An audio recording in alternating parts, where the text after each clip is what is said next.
दा जोङो फैबाय थानाय समाव जोङो खामानि मावनो थांखि लानायानो जाबाय जायफोर जोंहा मुंख्लं नखर बिथांमोना दाबो जि मोननो गोनां एक्स ग्रेसिया बेखौ मोनजोबाखै। बिनिफ्राय आरो गोथाङै थानाय जोंनि जोहोलावफोराबो जि मोननो गोनां 4 लाख बेफोरखौ मोनजोबासै। आरो जोंनि जि मैखोम नांथाबनाय हारिनि थाखाय जिउ बाउसोमनाय बिथांमोननि मुङा लिस्टआबो दिनैसिम थिसनजायासै। बिनिखायनो जोङो बेफोरखौ फिन आरोबाव थालांनाय मुंफोरखौ थिसनफिननो थाखायनो जोङो नैबे इउनियन अफ एक्स एनडिपि मुंखौ लानानै जोङो आवगायलांनो नागिरदों। मानो होनोब्ला जोङो मोनसे इउनियनाव थानानै खामानिखौ मावाब्ला रावबो गुरुत्त होआ। बिनि अनगायैबो जोङो फैबाय थानाय समफोराव बिपिएफखौ सापर्ट होनानै जोङो बिपिएफ सरकार थानाय समावनो बा बिपिएफखौ सरकाराव लाबोफिननानैब्लाबो उनावब्लाबो जोङो माब्रै जोंनि एक्स एनडिपिफोरखौ गोरा गोख्रोङै फसंथाननो हागोन बेखौनो जोंनि नाजानायनि गुबै थांखि। जोंनिफ्रायथ' बेबायदि बाहागो लानो हानाय जोंहा गोहो गैथ'वा। जायफोर दंमोन बिथांमोना गुबुन गुबुन राजखान्थि हान्जायाव इनभल्भ जानानै दंखायो। दा जोङो जोंनिफ्राय जों मददल'सो होनो हायो। दा जोङो बे मददखौनो गोसो गोथारै जोङो होनो थाखाय आवगायदों आरो। थांखि दं। दाथ' गुबुन गुबुन जोंहा फराम दोङोब्लाबो एस'सियेसन दोङोब्लाबो जोङो गिबिनिफ्रायनो बैयाव गैयामोन आरो। दा गिबियावनो जोङो लुबैदोंमोन जोङो जे जोंनि रन्जन दैमारि सार बिथाङा गबोग्रोथों जोङो बेखौ नेनानै दंबाय थायोमोन। बिनिखायनो जोङो बैफोर जि फराम दानाय एस'सियेसन दानाय बेफोराव जोङो बारा लोब्बा होआखैमोन। जोङो जोंनि जि दैदेनगिरिफोर बिथांमोना जिहेथु बिपिएफखौ सापर्ट होनायनि बाथ्रा बुंदोंमोन। दा बिथांमोननि खोथाखौनो जोङो खोनासंनानै बिपिएफखौनो जोङो फार्स्टनिफ्राय सापर्ट होनानै दंबोबाय थायोमोन आरो। बेनि उनाव जोंनि माखासे दैदेनगिरिफोरा मा जाखो मा सानखो मोनथिया गोदान गोदान दानानैहाय गुबुन गुबुन राजखान्थि हान्जाजों सिथाबनानै थाहैबाय आरो लामाखौ लाफिननो गोनां जादों। दा जोङो दिनैनि बिबान सायख'नायाव आफादगिरि हिसाबै आं थाबाय एन सैथो। बेनिफ्राय भाइस प्रेसिडेन्ट हिसाबै जोंहा दङ मुसुखा बसुमतारी आरो प्रताप बर' भाइस प्रेसिडेन्टआव मोननो हादों। बेनिफ्राय आरो वार्किं प्रेसिडेन्ट हिसाबै रमेन बर'। बिनिफ्राय जेनेरेल सेक्रेटारि हिसाबै जोङो दिकराज मोसाहारि। बेनिफ्राय एसिस्टेन्ट जेनेरेल सेक्रेटारि हिसाबै मिउचुएल बसुमतारी। जों बेखिनिखौ मोननो हादों।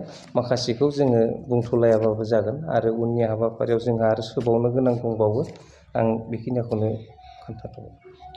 दा जोङो फैबाय थानाय समाव जोङो खामानि मावनो थांखि लानायानो जाबाय जायफोर जोंहा मुंख्लं नखर बिथांमोना दाबो जि मोननो गोनां एक्स ग्रेसिया बेखौ मोनजोबाखै। बिनिफ्राय आरो गोथाङै थानाय जोंनि जोहोलावफोराबो जि मोननो गोनां 4 लाख बेफोरखौ मोनजोबासै। आरो जोंनि जि मैखोम नांथाबनाय हारिनि थाखाय जिउ बाउसोमनाय बिथांमोननि मुङा लिस्टआबो दिनैसिम थिसनजायासै। बिनिखायनो जोङो बेफोरखौ फिन आरोबाव थालांनाय मुंफोरखौ थिसनफिननो थाखायनो जोङो नैबे इउनियन अफ एक्स एनडिपि मुंखौ लानानै जोङो आवगायलांनो नागिरदों। मानो होनोब्ला जोङो मोनसे इउनियनाव थानानै खामानिखौ मावाब्ला रावबो गुरुत्त होआ। बिनि अनगायैबो जोङो फैबाय थानाय समफोराव बिपिएफखौ सापर्ट होनानै जोङो बिपिएफ सरकार थानाय समावनो बा बिपिएफखौ सरकाराव लाबोफिननानैब्लाबो उनावब्लाबो जोङो माब्रै जोंनि एक्स एनडिपिफोरखौ गोरा गोख्रोङै फसंथाननो हागोन बेखौनो जोंनि नाजानायनि गुबै थांखि। दा जोंहा नैबे जोंनि सार जि रन्जन दैमारि सार बिथांजों लोगोसे गोबाङानो जोंहा जेलाव दंबावो। दिनैसिमबो बिथांमोना उदां जानो हायाखै।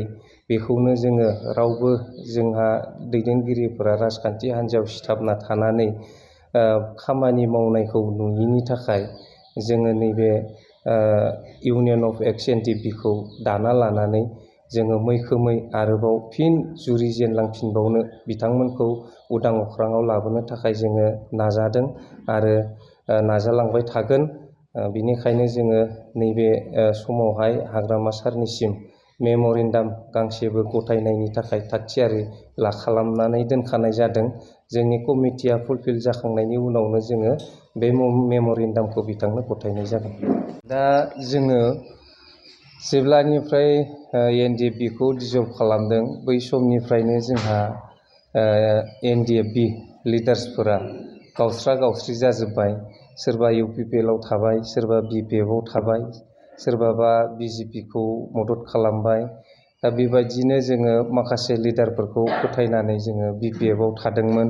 बिनिफ्रायबो जोंनि माखासे दैदेनगिरिफ्रा बिपिएफआ सरकार दानो हायैखाय बिपिएफनिफ्रायबो खारबाय। खारनायनि उनाव जोंहा जायफोर सेंग्राफोर एसे बिपिएफआव थानायफोरा बिगुरा रोजा नालाय थाब थाब गुस्लायनो रोङा। बिनिखायनो सरकार गैयाब्लाबो बिपिएफजों थाफाबाय थाबाय। दा थाफायै थाफायै जोंहा नै दिनै सरकार फैबाय, बिपिएफआ देरहाबाय। दा जोंहा लिडार्सफोर गैया नालाय एक्स एनडिएफबिआव, बिनिखायनो जोङो गोदाव सोराव जानानै थानाय बादि जादों बिपिएफआ सरकाराव फैब्लाबो। दा जोङो थोंजोङै नैबे इउनियन अफ एक्स एनडिएफबिखौ दाना लानानै जोङो जोंनि जि मावनो गोनां खामानि बेखौ जोङो मावनो थाखाय बिथां बिटिसिनि सिएम हाग्रामा महिलारि सार बिथांखौ जोङो नारसिननो थाखाय थांखि लादों आरो जोंनि जि थालांनाय एक्सग्रेसिया मोननो गोनांफोर बेफोरखौ जोङो मोनफुंहोनो थाखाय जोङो खामानि मावनो बे इउनियनखौ दानाय जादों। लोगोसे जोंहा थार्ड ग्रेड फर्थ ग्रेडआव जोंनि बैसो थानाय सेंग्राफोरखौ जोङो थिसननो हायो नामा, जोंनि बे इउनियननि नाजानायनि थ्रुयै जोङो बेखौ आखायाव लादों। दा बेसेबांसिम जों आवगायलांनो हायो बेखौ जोङो नाजालांबाय थानो नागिरदों। बेसेबां साक्सेस जायो बेखौ उननि समाव मोनथिनो मोनगोन।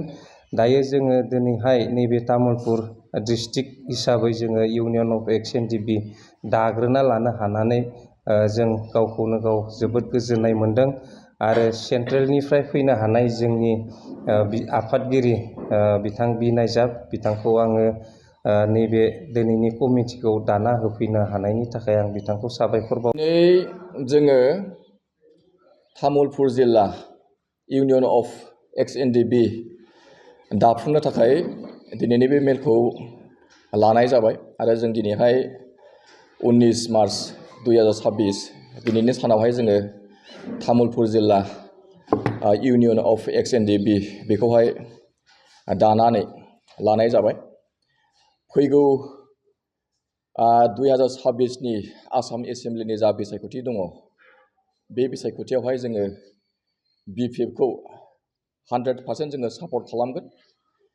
अल आसामावनो जि समस्तियावहाय बिपिएफ राजखान्थि हान्जाया बिजाथि होगोन बे बिजाथिखौहाय इउनियन अफ एक्स एनडिएफबि बे जोंनि इउनियना बिपिएफखौ सापर्ट खालामगोन आरो जि समस्तियावहाय बिपिएफ राजखान्थि हान्जाया बिजाथि होनाय नङा बै समस्तियावहाय जोङो जिहेतु बिपिएफ आरो बिजेपि एलायन्स दङ बे हिसाबै इउनियन अफ एक्स एनडिएफबिआ बिजेपिखौनो सापर्ट खालामगोन आरो बेनि थाखाय जोङो दिनैहाय जाहाथे इलेक्सनाबो जिहेतु खाथियाव साफैफैबाय बेनि थाखायनो जोङो दिनै बे इउनियन अफ एक्स एनडिएफबि बेखौहाय तामुलपुर जिल्ला हिसाबै दानानै लानाय जाबाय।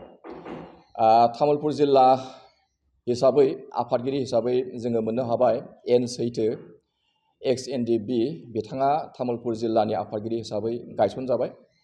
बिथाङा उननि हाबाफारिखौहाय बुंलांसिगोन।